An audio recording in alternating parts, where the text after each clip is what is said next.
الشیطان الرجیم بسم اللہ الرحمن الرحیم۔ درس کا آغاز کرنے سے پہلے ایک اعلان سماعت فرما لیں کہ جو بھائی اعتکاف کرنا چاہتے ہیں اور اعتکاف کرنا بھی چاہیے تو وہ مسجد کی انتظامیہ سے رابطہ کریں اور اپنا نام لکھوائیں، کنفرم کریں اور اپنی جگہ کا انتخاب کریں۔ خواتین کے لیے بھی اہتمام مسجد میں موجود ہے، تو اعتکاف کے حوالے سے ہمیں سنجیدہ ہونا چاہیے۔ یہ اللہ کے رسول صلی اللہ علیہ وسلم کی بڑی ہی پیاری سنت ہے، رسول اللہ صلی اللہ علیہ وسلم کا عظیم طریقہ ہے۔ نبی علیہ السلام مدینہ میں آنے کے بعد ہر سال ہی اعتکاف کیا کرتے تھے، تو انشاءاللہ کل جمعے میں بھی اس حوالے سے گفتگو ہوگی، تو احباب اس کی طرف ضرور توجہ کریں۔ آج اللہ کی توفیق سے 20ویں پارے کے مضامین پر ہم نے کچھ گفتگو کرنی ہے۔ اس میں اللہ تبارک و تعالیٰ نے سورۃ القصص اور سورہ عنکبوت کا ذکر کیا ہے۔ سورہ قصص میں زیادہ تر قصہ سیدنا موسیٰ علیہ السلام کا ذکر ہوا ہے کہ ان کی پیدائش کن حالات میں ہوئی، کہ اللہ تبارک و تعالیٰ نے موسیٰ علیہ السلام کو اس دور میں پیدا کیا جب فرعون کی طرف سے یہ اعلان تھا کہ جو بھی بچہ مرد پیدا ہوگا اس کو ذبح کر دیا جائے۔ اللہ تبارک و تعالیٰ نے ان حالات میں سیدنا موسیٰ علیہ السلام کو پیدا بھی فرمایا، ان کی پرورش بھی کروائی اور ان کی حفاظت بھی فرمائی، اور اسی فرعون کے گھر میں موسیٰ علیہ السلام کے اللہ نے پرورش کروائی جو کہ بچوں کو ذبح اور قتل کیا کرتا تھا۔ اور اللہ تبارک و تعالیٰ نے سیدنا موسیٰ علیہ السلام کی والدہ کا ہی دودھ ان کو پلایا اور اس کا بندوبست فرمایا۔ یہ سارا قصہ اللہ تبارک و تعالیٰ نے اس سورہ مبارکہ میں ذکر کیا ہے۔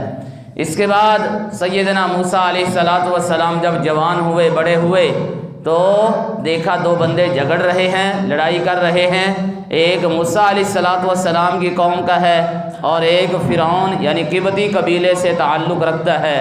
تو سیدنا موسیٰ علیہ السلام کے قبیلے کے آدمی نے سیدنا موسیٰ علیہ السلام سے مدد مانگی، تو سیدنا موسیٰ علیہ السلام نے مدد فرمائی اور ایک ایسا گھونسا مارا، تھپڑ مارا، جس کی وجہ سے وہ قبطی آدمی مر گیا۔ یہ قتل عمد تھا۔ قتل کی 3 قسمیں ہوتی ہیں۔ ایک قتل وہ ہوتا ہے جو جان بوجھ کر ایسے آلے کے ساتھ قتل کیا جاتا ہے جس سے عام طور پر قتل ہو جاتا ہے۔ اگر کوئی ایسا جان بوجھ کر کسی شخص کو ایسے آلے کے ساتھ قتل کرتا ہے تو اس کی سزا یہ ہے کہ اس آدمی کو، قتل کرنے والے قاتل کو، اس کے بدلے میں قتل کر دیا جائے، یا ورثاء دیت لینے کے لیے تیار ہو جائیں، یا ورثاء اس کو معاف کر دیں۔ یہ قتل کی ایک صورت ہے۔ دوسری صورت قتل کی ہوتی ہے کہ قتل شبہ عمد، کہ ارادہ قتل کا ہے لیکن ہے ایسے آلے کے ساتھ جس کے ساتھ عام طور پہ قتل نہیں ہوتا۔ ارادہ قتل کا ہے لیکن ایسے آلے کے ساتھ، ایسی چیز کے ساتھ قتل کرنا جس کے ساتھ عام طور پہ قتل نہیں ہوتا، اس میں قصاص نہیں ہے، یعنی جان کے بدلے جان کو قتل نہیں کیا جائے گا، بلکہ یہاں پر کیا ہے، دیت ہے، دیت ادا کرنی ہوگی 100 اونٹ، یہ دیت ہے۔ تیسری صورت ہوتی ہے قتل عمد۔ قتل کا ارادہ بھی نہیں ہے اور قتل ہو گیا، قتل کا ارادہ نہیں ہے، قتل ہو گیا۔ انسان وہ دیوار بنا رہا تھا، اینٹ گری، کسی کو لگی، وہ مر گیا۔ جیسے موسیٰ علیہ السلام ارادہ نہیں تھا، بس یہ ارادہ تھا کہ اس کو تھوڑی سی پھنڈی لگا دی جائے، اس کو بھگا دیا جائے، یہ ارادہ تھا۔ اس کو ایک تھپڑ لگایا، تھپڑ سے عام طور پہ مرتا بھی نہیں ہے، اور نہ ہی مارنے کا ارادہ تھا، وہ مر گیا۔ تو یہ قتل خطا کہتے ہیں اس کو، اس میں دیت لازم ہوتی ہے، یا اور اس کے ساتھ ساتھ ایک لونڈی آزاد کرنا ہوتی ہے، روزے رکھنے ہوتے ہیں 2 ماہ کے مسلسل۔ یہ قتل خطا کی یہ سزا ہے۔ سیدنا موسیٰ علیہ السلام سے یہ قتل ہو گیا تو سیدنا موسیٰ علیہ السلام کہنے لگے یہ شیطان کا عمل ہے، شیطان نے یہ کام کروایا ہے، اور شیطان کا کام دشمنی اور گمراہ کرنا ہے۔ تو سیدنا موسیٰ علیہ السلام سے یہ خطا ہوئی، غلطی ہوئی، فوراً اللہ سے معافی مانگی، اے اللہ میں نے اپنی جان پر ظلم کیا ہے، فاغفر لی، مجھے معاف کر دے، فغفر لہ، اللہ نے ان کو معاف فرما دیا۔ اور صبح ہوئی، وہی شخص کسی اور سے جھگڑ رہا تھا جس نے اس سے پہلے موسیٰ علیہ السلام سے مدد مانگی تھی، تو سیدنا موسیٰ علیہ السلام نے فرمایا تو بڑا ظالم انسان ہے، پہلے میرے ہاتھ سے تو نے ایک قتل کروا دیا ہے، آج پھر تو جھگڑا کر رہا ہے۔ تو سیدنا موسیٰ علیہ السلام نے اس کو پکڑ لیا اور وہ کہنے لگا تو مجھے قتل کر دے گا جیسے تو نے کل ایک آدمی کو قتل کر دیا۔ تو سیدنا موسیٰ علیہ السلام کے خلاف فرعون اور اس کے حواریوں نے یہ منصوبہ بنایا کہ موسیٰ علیہ السلام کو پکڑا جائے۔ تو ایک خیر خواہ انسان نے آ کر دوڑتے ہوئے دور کی بستی سے آیا، اس نے موسیٰ علیہ السلام کو بتایا یہ فرعون اور یہ سردار آپ کے خلاف پروپیگنڈا کر چکے ہیں، آپ کو پکڑ کر قتل کرنا چاہتے ہیں، میں تیرا خیر خواہ ہوں، لہذا اس بستی کو چھوڑ کر چلے جاؤ۔ سیدنا موسیٰ علیہ السلام اس بستی کو چھوڑا، اللہ کے سپرد معاملہ کیا، تو مدین کی طرف رخ کیا۔ مدین پہنچے اور دیکھا ایک کنواں ہے، آدمی اپنی جانوروں کو پانی پلا رہے ہیں، اور دیکھا دو پردے با پردہ خواتین ہیں، انہوں نے اپنے جانوروں کو روکا ہوا ہے۔ تو سیدنا موسیٰ علیہ السلام نے پوچھا کہ یہ کیا معاملہ ہے کہ وہ پانی پلا رہے ہیں جبکہ تم دونوں پیچھے کھڑی ہو؟ تو کہا کہ یہ ہمیں پانی پلانے نہیں دیتے، ہم پانی تب پلاتی ہیں جب یہ پانی پلا کر اپنے جانوروں کو چلے جاتے ہیں، ہمارا جو باپ ہے وہ بڑا ہی بوڑھا ہے۔ تو سیدنا موسیٰ علیہ السلام نے ان دو عورتوں کے جانوروں کو پانی نکال کر کنویں سے وہ پلا دیا اور درخت کے سائے کے نیچے جا بیٹھے اور اللہ سے دعا کرنا شروع کر دی، رب انی لما انزلت الی من خیر فقیر۔ یہ پردیسی نے، مسافر نے اللہ سے دعا کی، اللہ میں محتاج ہوں، اے اللہ اپنی خیر مجھے بھی عطا فرما دے۔ اللہ تبارک و تعالیٰ سے کھانا مانگا، اللہ تبارک و تعالیٰ نے شادی کا بندوبست فرما دیا۔ اللہ کو جب پکارا جائے، اللہ سے جب مانگا جائے، اور نبی علیہ السلام نے سچ فرمایا کہ وَمَن يَسْتَعْفِفْ يُعِفَّهُ اللَّهُ، جو پاک دامنی اختیار کرنا چاہتا ہے، اپنی شرمگاہ کی حفاظت چاہتا ہے اور پاک دامن بننا چاہتا ہے، اللہ اس کو پاک دامن بنا دیتے ہیں۔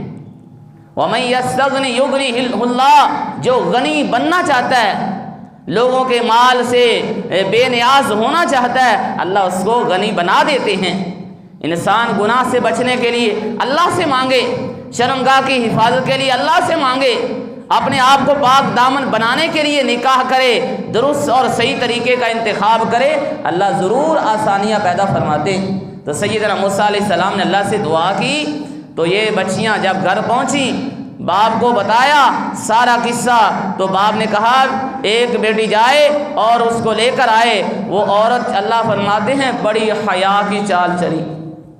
اللہ نے قرآن کا میں اس کا ذکر کر دیا، فَجَاءَتْهُ إِحْدَاهُمَا تَمْشِي عَلَى اسْتِحْيَاءٍ، وہ بڑی حیا کی چال چلتی ہوئی آگے کہا کہ میرے ابا جان آپ کو بلا رہے ہیں اور آپ نے ہمارے جانوروں کو پانی پلایا ہے، میرے ابا جان اس کا بدلہ دینا چاہتے ہیں۔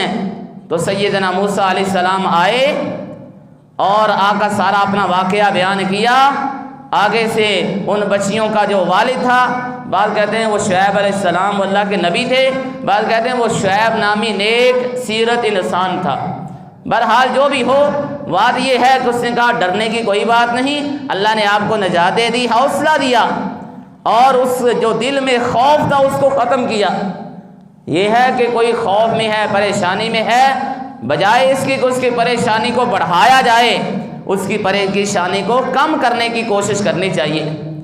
تو ایک لڑکی کہنے لگی ابا جان آپ بہترین ان کو بدلہ دیں، اور سیدنا یہ شعیب نامی آدمی یا شعیب علیہ السلام نے کہا میں 2 بیٹیوں میں سے ایک کے ساتھ آپ کی شادی کروں گا، اس کے بدلے میں آپ کو 8 سال میرے ہاں مزدوری کرنا ہوگی، اگر آپ 10 سال کرتے ہیں تو یہ آپ کی طرف سے اضافہ ہوگا، اور یہ بات یاد رکھو کہ میں آپ پر آپ کی طاقت سے زیادہ کام نہیں لوں گا، اور آپ انشاءاللہ مجھے نیک لوگوں میں پائیں گے۔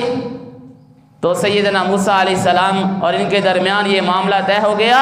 سیدنا موسیٰ علیہ السلام نے جب یہ مدت پوری کی، نکاح ہوا، اپنے بیوی بچوں کو لے کر نکلے۔ سیدنا موسیٰ علیہ السلام راستے میں راستہ معلوم کرنے کی ضرورت پڑ گئی، اللہ نے آگے یہ قصہ ذکر کیا۔ اگر ہم اس قصے پر غور و فکر کرتے ہیں، بڑی تربیت کے پہلو ہیں، اولاد کی تربیت بڑی ضروری ہے، بڑا اہم مسئلہ ہے۔ ان کی تربیت کے حوالے سے ان کے لباس شروع سے ہی، پیدائش سے ہی اسلامی اور دینی ہونے چاہیے۔ ہمارے ہاں کہتے ہیں ابھی بچہ ہے، ابھی بچی ہے، ابھی کیا مسئلہ ہے، ابھی لباس کا کوئی مسئلہ نہیں ہے، آدھا لباس اس کو پہنا دیا، ہم سمجھتے ہیں کوئی مسئلہ نہیں ہے، اور پھر وہ بڑی ہوتی ہے، ابھی تو اس کی کیا عمر ہے، پردہ کر لے گی، جوان ہوگی تو پردہ کر لے گی، اور ہم ان کو حوصلہ دیتے ہیں اور ہم ان معاملات میں ان کو چھٹی دیتے ہیں۔ جب ان کی یہ عادت میں یہ چیز شامل نہیں، اچانک اس پر یہ پردہ یا دیگر پابندیاں لگتی ہیں تو وہ پھر بغاوت کا راستہ اختیار کر لیتے ہیں، بچے بگڑ جاتے ہیں۔ شروع سے ہی ان کی تربیت اور قرآن کے ساتھ، مسجد کے ساتھ، اللہ کے گھر کے ساتھ، نبی علیہ السلام کی سنت کے ساتھ، نبی صلی اللہ علیہ وسلم کے ازواج مطہرات کے ساتھ، صحابیات کے واقعات اور صحابیات کی طرز کی زندگی گزارنا، یہ اپنی اولاد کی، بچیوں کی خاص طور پر شروع سے ہی تربیت کرنی چاہیے۔ اس معاملے میں ذرا بھر بھی کمپرومائز نہیں کرنا چاہیے۔ خاص طور پر یہ ہمارے ہاں جو مخلوط تعلیم ہے، اس نظام سے ان کو بچانا یہ بے حد ضروری ہے۔ خاص طور پر ہمارے اس معاشرے میں، ان حالات میں، ان فتنوں کے دور میں اولاد کی تربیت یہ بڑا مسئلہ ہے، اس کے حوالے سے ہمیں سنجیدہ ہونا پڑے گا۔ اس کے بعد اللہ نے جناب موسیٰ علیہ السلام کا ایک اور قصہ ذکر کیا، ان کا طور پر جانا، اللہ سے گفتگو کرنا، اللہ کا نبوت اور رسالت سے نوازنا اور فرعون کی طرف دعوت کے لیے بھیجنا، اور جناب موسیٰ علیہ السلام کی دعا پر ہارون علیہ السلام کو بھی نبی اور رسول بنایا جانا، یہ سارا قصہ ذکر کیا۔ اللہ نے آگے فرعون، حامان اور قارون ان کے واقعات ذکر کیے۔ قارون کا واقعہ ذکر کیا، بڑا مالدار تھا، موسیٰ علیہ السلام کی قوم سے اس کا تعلق تھا، لیکن موسیٰ علیہ السلام کی قوم کو چھوڑ کر فرعون کے ساتھ جا ملا تھا، اور اس کے خزانوں کی چابیاں بڑے بڑے لشکروں پر بھاری ہوتی تھی۔ لوگ اسے کہتے تھے زمین میں فخر نہ کر، اللہ فخر کرنے والوں کو پسند نہیں کرتے۔ جو لوگوں کے ساتھ، تیرے ساتھ اللہ نے حسن سلوک کی ہے تو لوگوں کے ساتھ حسن سلوک کر، زمین میں فساد برپا نہ کر۔ ہوا یہ کہ یہ بڑی شان و شوکت کے ساتھ قارون نکلا، لوگ جو دنیا چاہتے تھے، مال چاہتے تھے، انہوں نے کہا کیا بات ہے، کیا ٹھاٹھ باٹ ہے اس کے پاس بڑا مال ہے، یہ بڑا نصیبے والا آدمی ہے۔ اللہ نے ان کے سامنے، اور جو ایمان والے تھے، علم والے تھے، وہ کہنے لگے بربادی ہو تمہارے لیے، ثواب اللہ سے چاہو، مال اللہ سے مانگو۔ ایمان لانے والوں کو، عمل کرنے والوں کو یہ اللہ تبارک و تعالیٰ نے تمہارے لیے نمونہ بنایا ہے۔ ہوا یہ کہ ان کے سامنے ہی اللہ نے قارون کو اس کے خزانوں سمیت زمین میں دھنسا دیا، اور جو اس جیسا بننے کی خواہش کر رہے تھے وہ اللہ کا شکر ادا کرنے لگے کہ اگر ہمیں بھی اتنا مال مل جاتا، ہم بھی زمین میں بغاوت کرنے والے ہوتے، آج ہم بھی اس کے ساتھ زمین میں دھنسا دیے جاتے۔ اپنے لیے کس کو اسوہ نمونہ بنانا ہے؟ اہل ایمان کو، اس کے پاس اتنا علم ہے، میرے پاس ہونا چاہیے، اس کے پاس مال ہے، یہ اللہ کے راستے میں خرچ کرتا ہے، اگر میرے پاس مال ہو میں بھی اس سے زیادہ اللہ کے راستے میں خرچ کرنے والا ہوں گا، یہ خواہش۔ اس کے بعد قرآن کا علم ہے، میری اولاد کے پاس بھی قرآن کا علم ہونا چاہیے، یہ رشک کرنا یہ جائز ہے، یہ نبی صلی اللہ علیہ وسلم نے اس سے اجازت دی ہے۔ مال اللہ سے اس لیے مانگنا کہ اللہ کے راستے میں خرچ کروں، غریبوں پر خرچ کروں، یتیموں پر خرچ کروں، مساجد بناؤں، مراکز بناؤں، ان کی ذمہ داری میں اٹھاؤں، میرے مال کو نیک سیرت انسان کھائیں، یہ ارادہ ہو اللہ انسان کو مال عطا کر دیتے ہیں۔ جب ارادہ یہ ہو کہ میں بھی گناہ کروں گا، مال ہو تو فلاں کی طرح میں بھی ایسے ہی کروں گا، تو پھر اللہ تبارک و تعالیٰ اس کو مال نہ بھی دیں، اس کی نیت پر اس کو گناہ ضرور مل جاتا ہے۔ آدمیوں کی 4 قسمیں اللہ کے رسول صلی اللہ علیہ وسلم نے بیان کی ہیں۔ ایک بندہ اللہ نے مال دیا ہے، علم بھی دیا ہے، اور اللہ کے دیے ہوئے علم میں سے وہ خرچ کرتا ہے، لوگوں کو دین پڑھاتا ہے، سکھاتا ہے، اور مال میں ایسے تصرف کرتا ہے جیسے اللہ اور اس کے رسول چاہتے ہیں۔ ایک دوسرا بندہ ہے جس کو اللہ نے علم عطا کیا ہے، مال نہیں دیا، اور اس کی خواہش ہے کہ اللہ مجھے بھی مال دے تو میں فلاں شخص کی طرح مال خرچ کروں گا اللہ کے راستے میں۔ فرمایا یہ دونوں اجر میں برابر ہیں۔ ایک کے پاس مال اور علم دونوں ہیں، ایک کے پاس صرف علم ہے اور اس کی خواہش ہے اگر میرے پاس مال ہو تو میں اللہ کے راستے میں خرچ کروں، اس کو نیت پر ان دونوں کو برابر ثواب ملا۔ ایک وہ ہے جس کو اللہ نے مال دیا، علم نہیں دیا، اور یہ مال میں غلط تصرف کرتا ہے، اس کو تو گناہ ملے گا۔ ایک وہ بندہ نہ علم ہے نہ مال ہے، لیکن اس کی خواہش اور تمنا یہ ہے کہ اگر یہ مال میرے پاس ہوتا نا تو میں بھی اس طرح کی عیاشیاں کرتا، یہ کام میں بھی کرتا۔ فرمایا یہ دونوں گناہ میں برابر ہیں۔ یہ رسول اللہ صلی اللہ علیہ وسلم نے فرمایا 4 قسم کے آدمی ہوتے ہیں۔ تو اس لیے ہمیں یہ قارون کے واقعے سے یہ بات معلوم ہوتی ہے کہ ہمیں نمونہ اور اسوہ اور آئیڈیل کن لوگوں کو بنانا ہے، اور مال میں اللہ نے جو مال دیے یہ اللہ کا مال ہے، اور ہمارے پاس عارضی طور پر یہ ملکیت ہے، اور اس کو خرچ بھی ایسے کرنا جیسے اللہ چاہتے ہیں۔ اس کے بعد اللہ تبارک و تعالی سورہ عنکبوت میں اہل ایمان کو جھنجھوڑا، کہا لوگوں نے یہ سمجھ لیا کہ ہم ایمان لے آئے، اب ہماری آزمائشیں نہیں ہوں گی۔ فرمایا آزمائشیں ہوں گی، اللہ دیکھتے ہیں کہ سچا کون ہے، منافق کون ہے، نمازی کون ہے، اور دکھلاوے کا نمازی کون ہے، اللہ کے راستے میں جہاد کون کرنے والا حقیقی معنی میں۔ یہ اللہ تبارک و تعالی نے ذکر کیا۔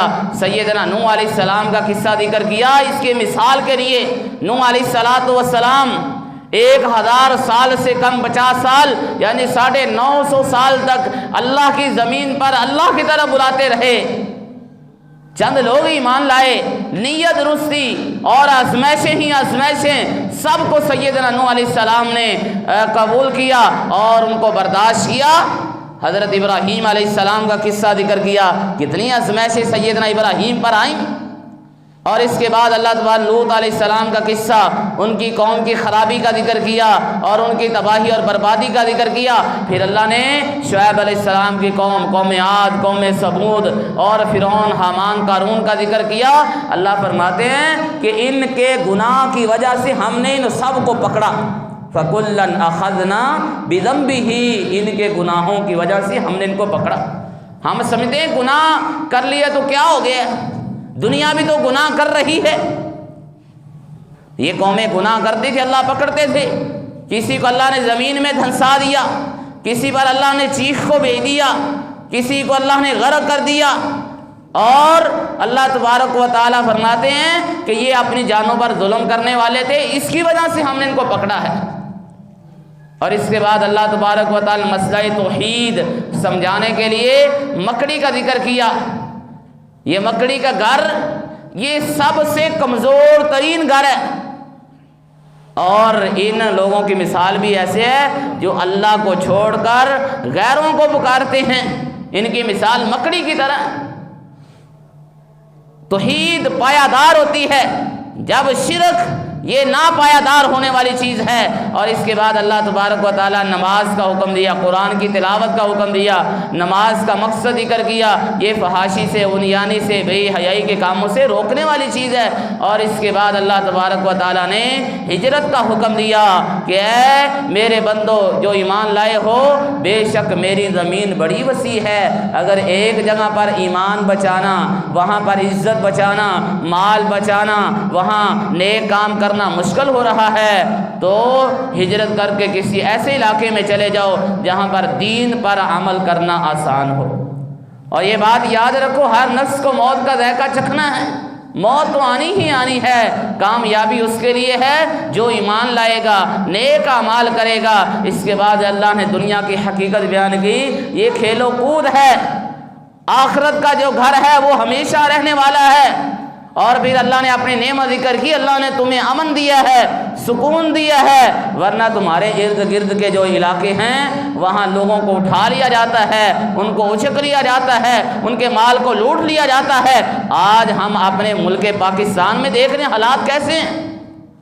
اللہ نے اگر ہمیں امن دیا ہے تو اس کا تقاضا یہ ہے، اللہ نے ہمیں سکون دیا ہے تو اس کا تقاضا یہ ہے ہم ایک اللہ کی عبادت کرنے والے بن جائیں، اس رمضان کی حقیقی معنی میں قدر کرنے والے بن جائیں، اس قرآن سے اپنا تعلق جوڑ لیں، مسجد سے اپنا دل لگا لیں۔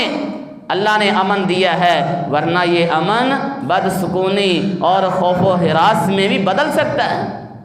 پھر اللہ تبارک و تعالی نے فرمایا جو کوشش کرتا ہے ہمارے راستے میں، کوشش کرتا ہے، جہاد کرتا ہے، اللہ فرماتے ہیں ہم اس کے لیے راستوں کو کھول دیتے ہیں، ہم آسانیاں پیدا کرتے ہیں، اور اللہ فرماتے ہیں میں نیکی کرنے والوں کے ساتھ ہوں۔ اللہ تبارک و تعالی ہمیں قرآن سے جوڑ دے، اللہ ہمیں امن و امان عطا فرمائیں، اللہ ہمارے ملک پاکستان کی حفاظت فرمائیں، اللہ رب العالمین ہماری اولاد کی اصلاح فرمائیں، وما توفیقی الا باللہ۔